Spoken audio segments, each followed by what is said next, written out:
Sastra channel நேயர்களுக்கு நமஸ்காரம். அனுதினம் ஆனந்தம் நிகழ்ச்சியில் உங்கள் அனைவரையும் சந்திப்பதில் மிக்க மகிழ்ச்சி.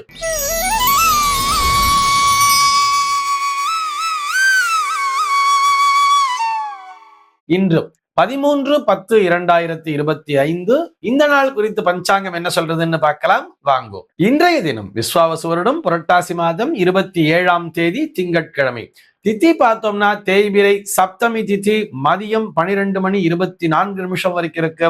அதனைத் தொடர்ந்து தேய்பிரை அஷ்டமி திதியானது வந்து விடுகிறது. இன்னைக்கு நட்சத்திரம் பார்த்தோம்னா திருவாதிரை நட்சத்திரம் மதியம் 12:24 வரைக்கும் இருக்கு. அதனைத் தொடர்ந்து புனர்பூசம் நட்சத்திரம் என்பதும் வந்து விடுகிறது. மதியம் 12:24 வரை, அதாவது திருவாதிரை நட்சத்திரம் இருக்கின்ற வரை இந்த நாளானது ஒரு சித்தயோகம் கூடிய நாளாக இருக்கிறது. அதனைத் தொடர்ந்து அமிர்த யோகம் என்பதும் வந்து விடுகிறது. இது போக பஞ்சாங்கத்திலே வரக்கூடிய யோகம் அப்படின்னு சொல்லி பார்த்தோம்னா இன்னைக்கு பரீகம் அப்படிங்கிற ஒரு நாம யோகம் காலையில 8:06 வரைக்கும் கொடுத்திருக்கா. அதனைத் தொடர்ந்து சிவம் என்கின்ற நாம யோகமானது வந்து விடுகிறது. கரணம் பார்த்தோம்னா இன்னைக்கு பவம் அப்படிங்கிற ஒரு கரணத்தை கொடுத்திருக்கா. இந்த நாளானது ஒரு மேல் நோக்கு நாளாக அமைந்திருக்கிறது. இன்னைக்கு என்ன ஸ்பெஷல் அப்படின்னு சொல்லி பார்த்தோம்னா இன்றைய தினம் பஞ்சாங்கத்திலே மகாலட்சுமி விரதம் அப்படிங்கிறதையும் கொடுத்திருக்கா.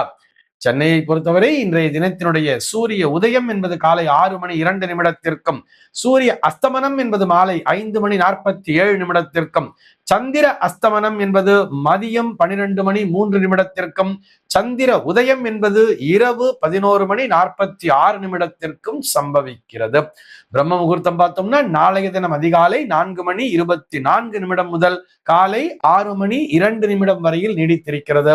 சென்னையை பொறுத்தவரை இன்றைய தினத்தினுடைய ராகு காலம் என்பது காலை 7:30 முதல் 8:58 வரையிலும், யமகண்டம் என்பது பகல் 10:26 முதல் மதியம் 11:55 வரையிலும், குளிகை காலம் என்பது மதியம் 1:23 முதல் 2:51 வரையிலும் சம்பவிக்கிறது.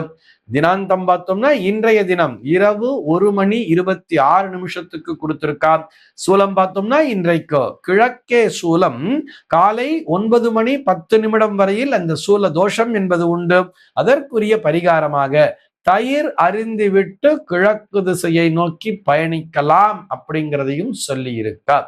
இன்றைய தினத்தினுடைய ஆன்மீக தகவலாக நம்ம என்ன பார்க்க போறோம் சொன்னா, ஒரு நேயரினுடைய கேள்விக்கான விடையைத்தான் பார்க்க போகிறோம். அந்த நேயர் என்ன கேட்டிருக்காரு சொல்லி பார்த்தோம்னா, பூஜை அறையில் நவகிரகங்களினுடைய படங்களை வைத்து வழிபடலாமா என்பதுதான் அவருடைய கேள்வியாக அமைந்திருக்கிறது. அவர் கொஞ்சம் விளக்கமாவே எப்படி கேட்டிருக்கா சொல்லி பார்த்தோம்னா, நம்ம ஆலயங்கள்ல போய் நவகிரகங்களை வழிபடுகிறோம் தானே.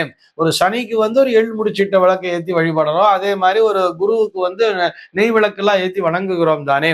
அதே போல என்னால் ஆலயத்திற்கு செல்ல முடியவில்லை, எனக்கு கை கால்லாம் வலிக்கிறது, எனக்கு உடம்புங்கிறது சரியில்லை, நவகிரகங்களுக்கு வழிபடணும்னு சொல்றால் அந்த கிரகங்களினுடைய படங்களை வாங்கிட்டு வச்சுட்டு, ஏன்னா இன்னைக்கு நமக்கு நெட்லயே கூட கிரகங்களினுடைய படங்கள்லாம் கிடைக்கிறது. அந்த படங்களை பிரிண்ட் போட்டு வச்சுட்டு நான் வீட்லயே இந்த நவகிரகங்களுடைய படங்களை வைத்து வழிபடலாமா அப்படிங்கிறது தான் அவருடைய கேள்வியாக அமைந்திருக்கிறது. அவருக்கு நேரடியாக விடையளிக்க வேண்டும் என்று சொன்னால், நவகிரகங்களினுடைய படங்களை வீட்டிலே வைத்து வழிபட வேண்டிய அவசியம் இல்லை. நிச்சயமாக அதுபோல் செய்ய வேண்டாம் என்பதுதான்.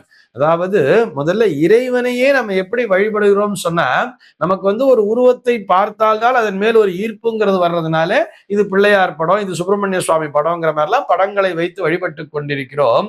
நம்முடைய மனதிலேயே அந்த இறைவனுடைய திருவுருவத்தை கொண்டு வந்தாலே போதுமானது அப்படிங்கிறதுதான் ஞானியர்கள்லாம் சொல்லக்கூடிய விஷயம்.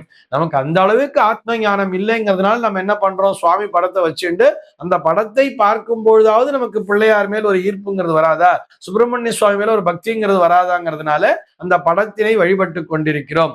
அதே போல கிரகங்களுக்கு செய்ய வேண்டிய அவசியம் இல்லை. ஏன்னு சொன்னா, கிரகங்கள் தெய்வங்கள் அல்ல. கிரகங்கள் இறைவன் இட்ட பணியை செய்யக்கூடிய பணியாளர்கள் மட்டும்தான். அவர்களுடைய படத்தை வீட்டிலே கொண்டு வைத்து வழிபட வேண்டிய அவசியமே இல்லை. ஆலயங்கள்லாம் வச்சிருக்காளே சார்ன்னு சொன்னா, ஆலயங்களில் கூட அவர்கள் பரிவார தேவதைகளாகத்தான் பார்க்கப்படுகிறார்கள். அவர்கள் அனைவருமே ஒரு பரிவார தேவதைகள் தான். ஒரு அரண்மனைக்கு போறோம் அப்படின்னு சொன்னா அங்க ஒரு ராஜா இருப்பார், ராணிங்கிறவர் இருப்பார். வருபவர்கள் ராஜாவையும் ராணியைத்தான் வணங்குவார்களே தவிர அங்க இருக்கக்கூடிய சேவகர்கள்லாம் வரிசையா நின்று இருக்கா அப்படின்னு சொன்னா அந்த சேவகர்களை சென்று யாரும் வணங்க மாட்டார்கள். எக்ஸாம்பிள் புரியுது இல்லையா? அப்படித்தான். அதனாலதான் அங்க ஒரு அரண்மனையில எப்படி ஒரு சேவகர்கள் இருக்கிறார்களோ அதே மாதிரிதான் ஒரு ஆலயம்னு வரும் பொழுது அங்க இருக்கக்கூடிய பணியாட்களையும் அவர்கள் தெய்வ மூர்த்தங்களாக வைத்திருக்கிறார்கள். அவ்வளவுதானே தவிர அரண்மனையில எப்படி சேவகர்கள் இருக்கிறார்களோ அதே மாதிரிதான் ஒரு ஆலயத்திலும் நவகிரகங்கள்ங்கிறது இருக்கிறத புரிஞ்சுட்டா போறோம். நம்ம ராஜாவையும் ராணியைத்தான் வணங்க போனோமே தவிர சேவகர்களை வணங்க வேண்டிய அவசியம் இல்லை அல்லவா? அப்படித்தான் இங்கேயும் அதே மாதிரி நம்ம நவகிரகங்களுக்கு பிரீத்தி பண்ணணுங்கிறதுக்காக அங்க போய் விளக்கேத்துறோம் அப்படிங்கிறதுலாம் வேற விஷயம். அது குறித்து இன்னொரு நாள் விவாதம்ங்கிறத செய்யலாம். அது நமக்கு முக்கியம் அல்ல. நாம் இறைவனை வழிபட வேண்டும் என்பதுதான் முக்கியம். அந்த இறைவனை நேரடியாக வழிபட்டாலே இந்த பணியாட்களால், அதாவது இந்த கிரகங்களால் வரக்கூடிய அந்த சிரமங்கள் என்பதும் குறையும் என்பதுதான் நேரடியான பதில். நீங்கள் சர்வ நிச்சயமாக உங்களுடைய வீட்டிலே நவ கிரகங்களுடைய படங்களை வைத்து வழிபடக்கூடாது. இதிலே எந்த விதமான சந்தேகமும் இல்லை. ஆலயத்துல கூட நம்ம போய் போனோமா அந்த கிரகங்களுக்கெல்லாம் நீங்க விளக்கேத்துறீங்கிறது வேற. ஆனால் இறைவனிடத்திலேதான் பிரார்த்தனையை வைக்க வேண்டும். இந்த சனியினால் எனக்கு தொல்லை என்பது உண்டாகி கொண்டிருக்கிறது, நிறைய தடைகள் என்பது உண்டாகிறது. அந்த சனியினால் உண்டாகக்கூடிய தடைகளை எதிர்த்து ஜெயிக்க வேண்டிய அந்த திறனை நீ எனக்கு அளிப்பாயாக.